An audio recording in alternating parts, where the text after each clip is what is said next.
Okay, Hey, we are live. So let's get into this topic today. It's something we're seeing more and more and more of. So Anthony and I thought we chat a little bit about the fact that a lot of people are been overwhelmed and anxious, and they're saying they feel a lot of burnout and they feel that the energy right now is just overwhelming. And so we thought it would be good to chat about the fact that the term burnout is actually a diagnosis.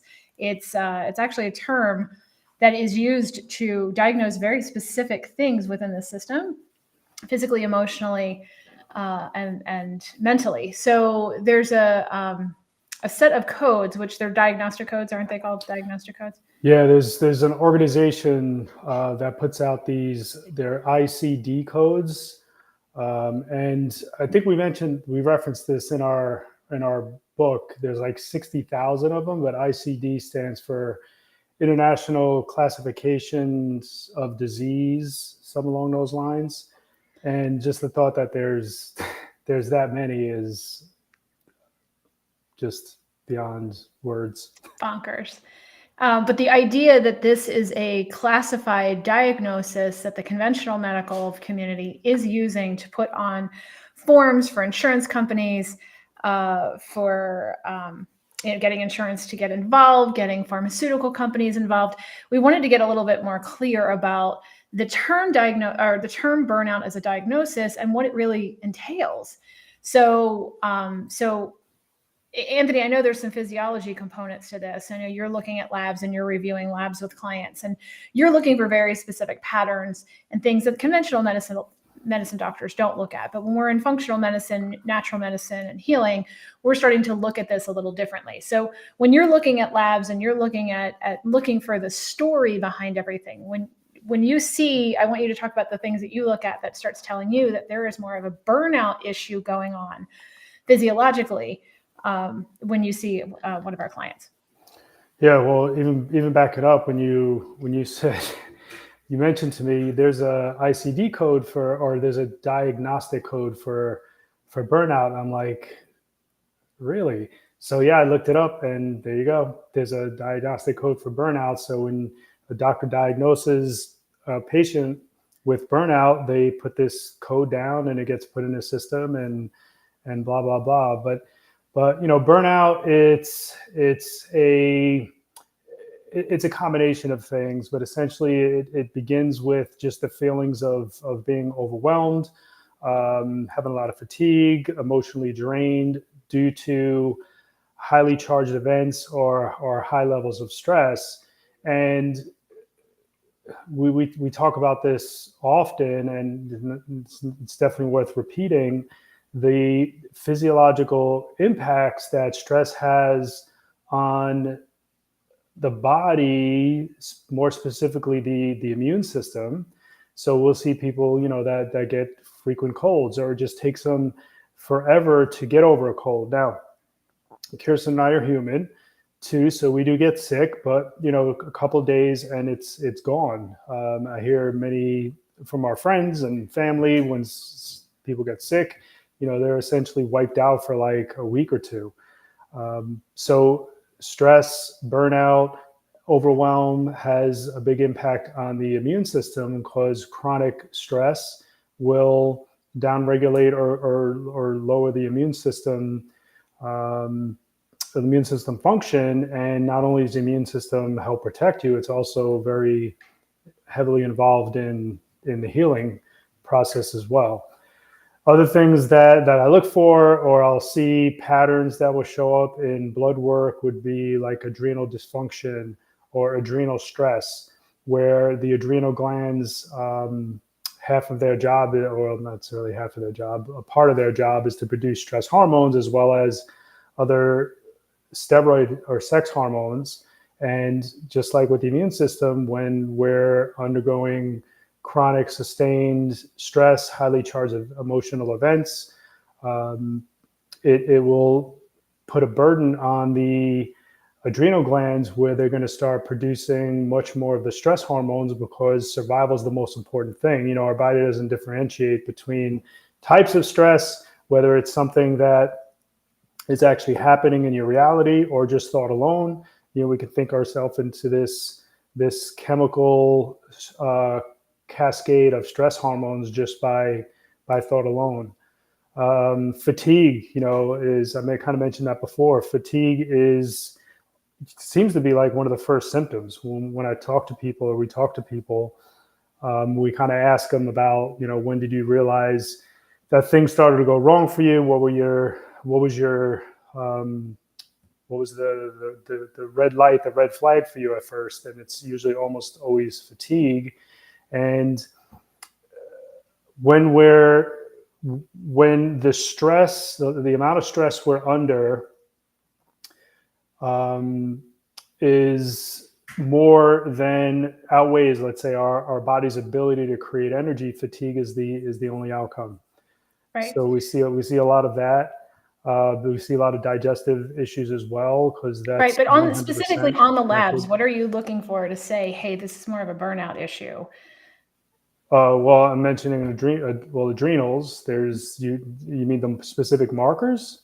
No, I'm just saying, I know you come back to me and say, there's dehydration, there's this, there's all these kind of components that we're seeing more as a burnout issue than we're seeing for anything else. Like, yes, digestive issues are issues and fatigue. But when we're really looking at more of a burnout kind of thing, you're starting to see more of the dehydration, the adrenal function, hormone imbalance issues coming up. Right. Right. Cortisol. Right.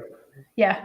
Okay. I mean, do you want me to get into the specific? Yeah, I was markers? just looking for what are you looking for specifically to say this is burnout more of an issue? Well, I mentioned adrenal function, hormones, immune system. Those are the categories, but the actual markers themselves could be for adrenals. It can be cortisol.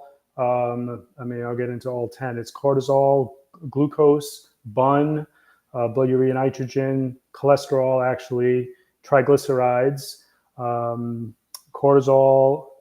Then there's DHEA, aldosterone, and sodium, potassium, potassium, and then sodium potassium ratio. Those are the markers that make up the adrenal pattern. So the more of those that are out of range, the higher the likelihood someone's dealing with, at least on a blood chemistry screen, someone's dealing with some adrenal dysfunction. Not even taking symptoms into consideration. Right. And so then, I'm sorry, go ahead. That's okay. And as far as the hormones go,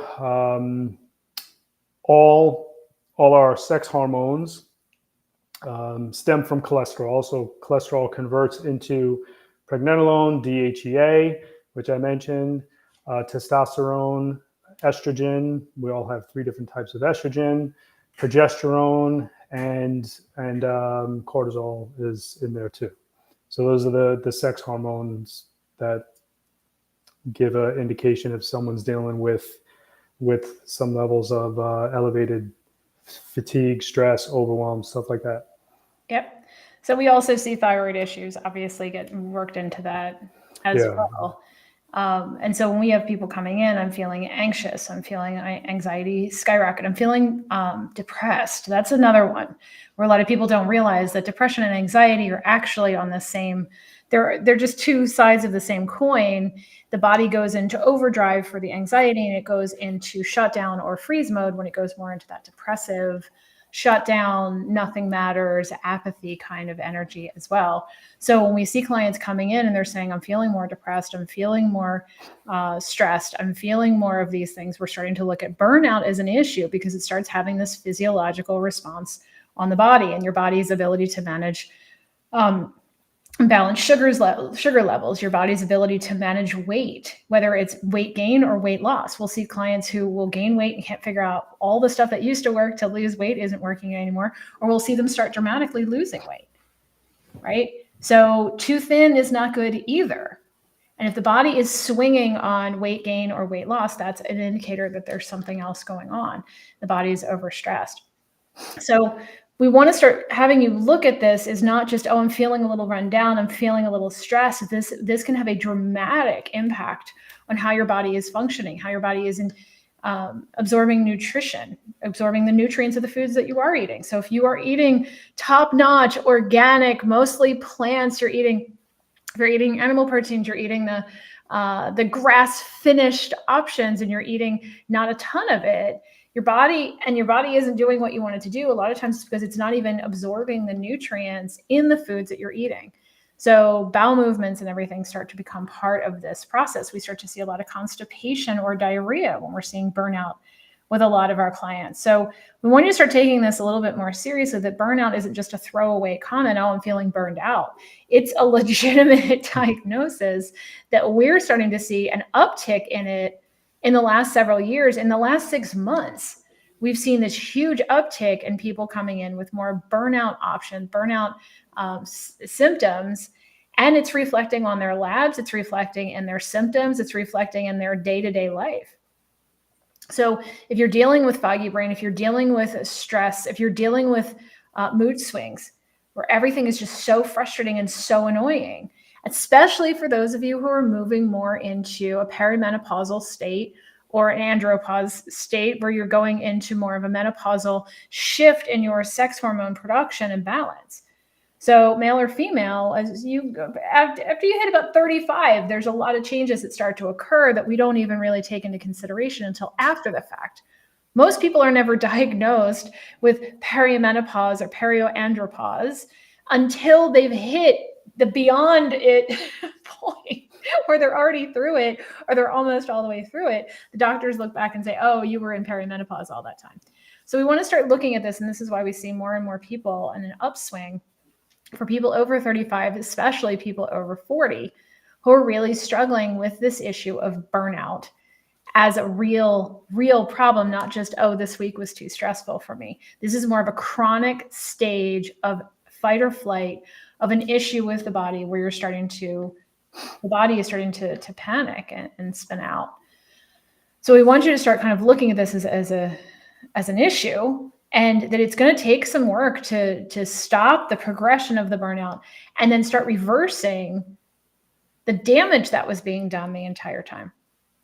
So this isn't just a little thing. This is more of a chronic issue, which you may not have realized was happening because, you're turning up the volume on yourself just a little bit, and then you realize everything is so overwhelming and so loud, so to speak, because you didn't realize it was encroaching ever so slightly. And then if you look back 6 months ago, a year ago, 2 years ago, what your body is handling now is far beyond what your body was handling before. But you didn't notice it because it was creeping up ever so slightly. So we deal with a lot of this. This is where the premise of a lot of what we're seeing, especially right now, is coming from for our clients, especially those of you who are in their 40s and 50s.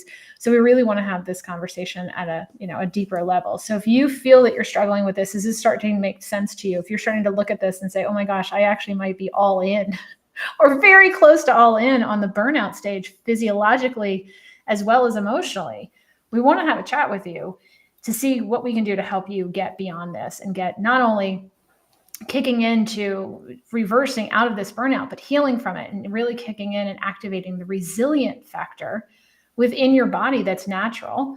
And it is a healing component that you just have to activate. But if your body's in super burnout, it can't get into that activation stage without some tools and support to do that. So you can pop yourself onto our calendar too if you want to have a conversation. It's a quick conversation, a clarity conversation to say, hey, is this something that is really probably an issue for me? What's really going on? And then we can start developing a strategy or a plan for you to get yourself not only to stop the progression of this burnout, but to actually start reversing out of it and healing from the damage so you can get back into your resilient state.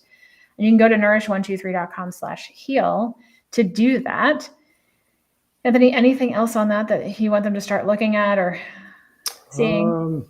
Well, then just maybe take the information that I gave earlier with the markers and see where you fall. And no organism in nature thrives that's under chronic levels of stress or burnout.